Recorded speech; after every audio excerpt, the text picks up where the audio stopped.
আসসালামু আলাইকুম। প্রিয় সৌদি আরব প্রবাসীরা সবাই কেমন আছেন? আমার আজকের ভিডিওটা কিন্তু খুবই গুরুত্বপূর্ণ। ভিডিওটা মনোযোগ সহকারে সম্পূর্ণ দেখবেন, কেউ স্কিপ করবেন না এবং ভিডিও যদি ভালো লাগে অবশ্যই আপনি আমার চ্যানেলের সদস্য হয়ে যাবেন এবং আমার চ্যানেলটা সাবস্ক্রাইব করে রাখবেন। যদি ভিডিও ভালো লাগে। জাওয়াদাতের একটা মেসেজ নিয়ে প্রবাসীদের ভিতরে আতঙ্ক ছড়িয়ে পড়েছে যে আমারও কি জরিমানা আসছে? দেখুন স্ক্রিনে যে মেসেজটা দেখতেছেন এই মেসেজটা নিয়ে এই মেসেজে জাওয়াদাত কি বলতেছে আমি আপনাদেরকে বুঝাই দিচ্ছি।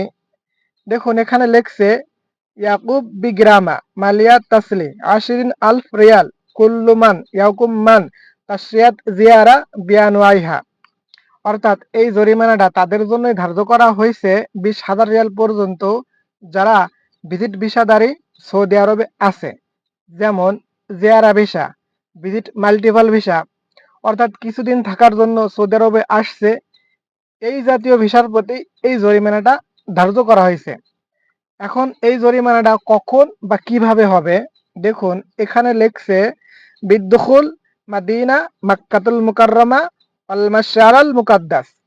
অর্থাৎ আপনি যদি হজের সময় মক্কা মদিনা অর্থাৎ হজের জন্য যেসব পবিত্র জায়গা ব্যবহার করা হয় সেই সব জায়গা যদি আপনি ঢোকার জন্য চেষ্টা করেন সেখান থেকে আপনি আটক হলে তাহলে আপনার 20,000 রিয়াল পর্যন্ত জরিমানা আসবে। হজ চলাকালীন আপনি মক্কা অথবা মদিনায় অবস্থান করতে পারবেন না। ওখান থেকেও যদি আপনি হজ করতে না গেলেন তারপরেও যদি অবস্থান করা অবস্থায় যদি আপনাকে আটক করে তাহলেও কিন্তু আপনার 20,000 রিয়াল পর্যন্ত জরিমানা হতে পারে। অর্থাৎ জাওয়াজাতের সৌদি সরকারের ছাপ কথা, যেসব ভিজিট ভিসাধারী আছেন তারা হজ চলাকালীন সময় মক্কা মদিনায় থাকতে পারবেন না আর হজ তো করতেই পারবেন না। যদি আটক করে এমত অবস্থা আপনাকে যদি আটক করে তাহলে আপনার 20,000 রিয়াল পর্যন্ত জরিমানা হতে পারে। অবশ্যই বিষয়টা বুঝতে পারছেন। যারা জিয়ারা ভিসায় আছেন বাংলাদেশিরা অবশ্যই তারা একটু সতর্কভাবে থাকবেন।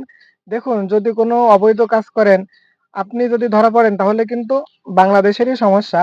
তো অবশ্যই একটু সাবধানে থাকবেন যারা জিয়ারা ভিসাধারী আছেন, বিশেষ করে মক্কা মদিনায় যারা আছেন। যাই হোক ভিডিওটা ভালো লাগলে কিন্তু অবশ্যই চ্যানেলটা সাবস্ক্রাইব করে রাখবেন।